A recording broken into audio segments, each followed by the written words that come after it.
What's up YouTube? Kabo's Racing Content here. So we are back with another video of rating my Glory Days American Muscle Cars 1964 through 1973 book. Last video we left off, just got done reading the introduction, starting up on Chapter 1 GM Muscle. Let's get right into it. It was a shining star time period from a performance point of view, an era that will live forever in automotive history. The mid-1960s through the early 1970s brought forth performance and styling that had never been seen before. It was as if the factories were turning out purebred race cars and selling them from dealership showrooms. These cars were called muscle cars. The amazing aspect of this phenomenon was the fact that the Big Three and even American Motors were all competing to sell these high-power products. The horsepower, for the most part, was generated by big cubic inches, big compression ratios, and big carburetors, or in some cases, multiple carburetors. The power figures quoted for the big block power plants of the era were startling, in a number of cases exceeding 400 horsepower, at a light body plus suitable suspension and breathless performance was inevitable. 1 second.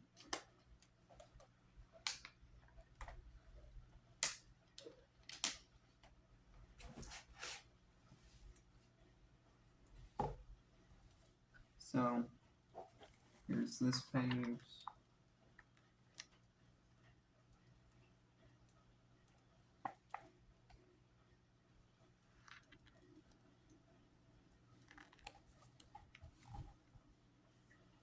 So, for the little article under the red car, for Pontiac, the GTO epitomized performance and power. The first version came in 1964 and featured a triple-carbed 389 CI power plant. This particular GTO is a 1968 version with the 400 CI power plant under the hood. Pontiac also offered muscle Firebirds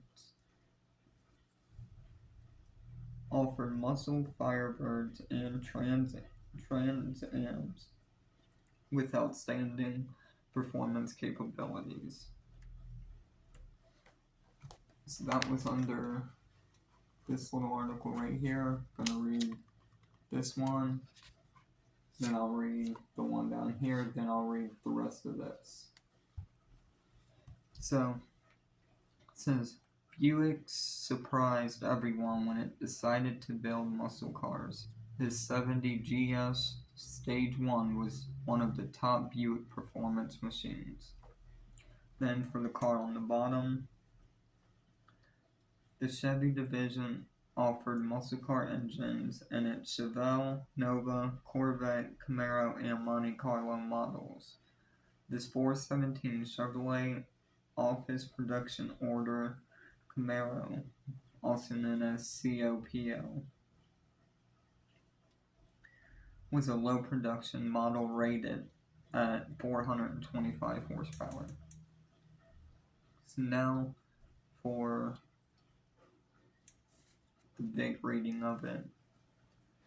Almost all of the divisions in the large companies were involved with this chase, including the Plymouth and Dodge divisions of Chrysler, the Ford and Mercury divisions of Ford, and the Buick, Chevrolet, Oldsmobile, and Pontiac divisions of General Motors, also known as GM. Each division had its unique performance engines, and each model and brand had its own cult of devoted buying fans. Buick was possibly the most surprising GM division to delve into the muscle phenomenon. Normally associated with prestige models, Buick didn't have a performance image, but that certainly changed during this period. Buick's Grand Sport Stage 1 and GSX models were as quick or quicker than most of the competition. The division's top power plant was a 455 CI Stage 1 mill capable of 360 announced horsepower. In reality, the engine produced much more. Then came the Chevy line, which included 5 models with muscle connotations or something like that. Chevelle, Nova, Corvette, Camaro, and Monte Carlo. The Vette in the 1950s and muscle car versions of the 327 CI engine in the 1960s, both the Vette and Camaro were first fitted with powerful 350 CI engines before moving to big block power plants. The top Vette engine would be the awesome 427, while the Camaro's largest power plant would be a 396 CI engine, although certain special models also carried a 427 CI mill. The largest engine for the Nova would be a 402. The Chevelle was fitted with both the potent 396 CI and 454 CI engines. The 454 was also the biggest engine for the Monte Carlo. Oldsmobile accomplished similar success with its performance 442 model, which could be purchased with a number of bullish power plants.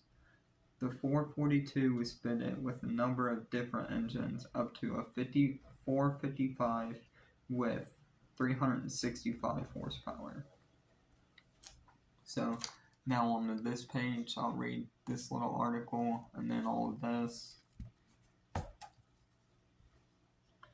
says several Oldsmobile muscle cars of the late 1960s and early 1970s featured legendary performance capabilities, including the 442, the W30, 31, 32 series, and the Hurst models.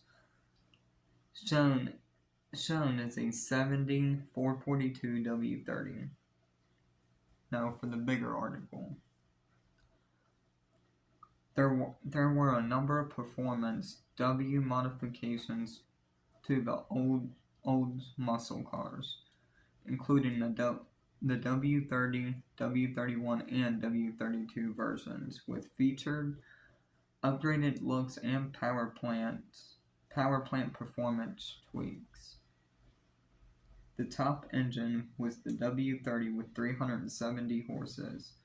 Also, there were the Hurst Olds models that emphasized an external performance look, and the engines under their hoods matched that impression.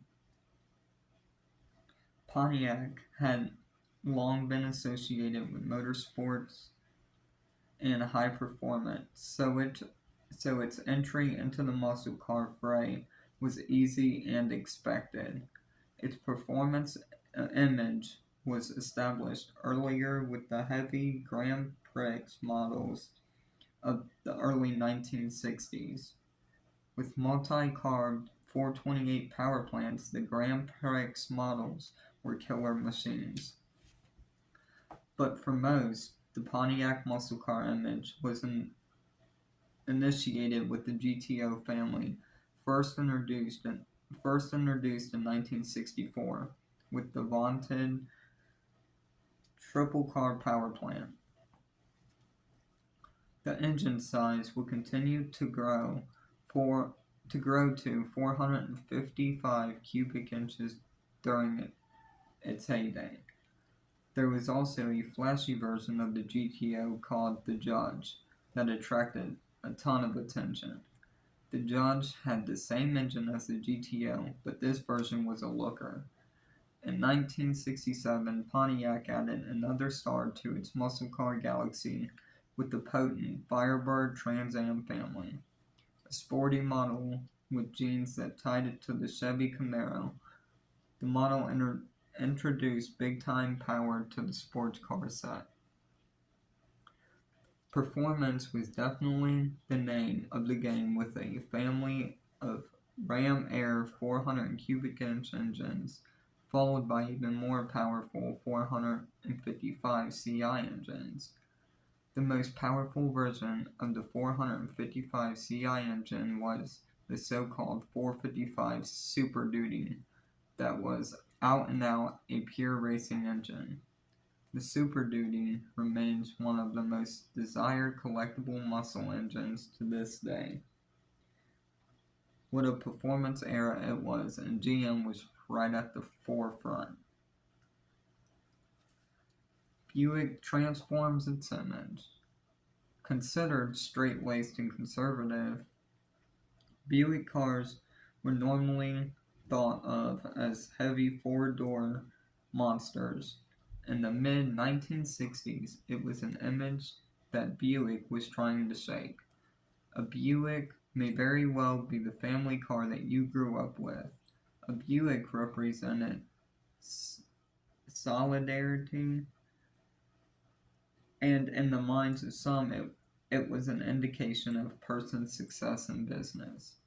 Buick projected all those images, but one image it still didn't have was that of a muscle car. No way. All of that would soon change with the advent of the Grand Sport and the follow-up Stage 1 and GSX models. It was an amazing transformation.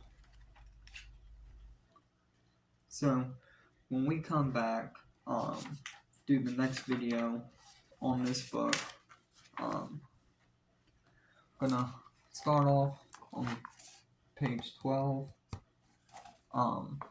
Read a few pages in here today. I'm not a big reader, so I really gotta be in the mood to read, to want to pick up a book and sit down and read it. But yeah, just figured I'd come on here, do this quick video, and yeah, hope y'all enjoyed. Make sure y'all hit that like and subscribe button, and you all stay tuned for more content. Cabo's Racing content's out. Stay squalling tires.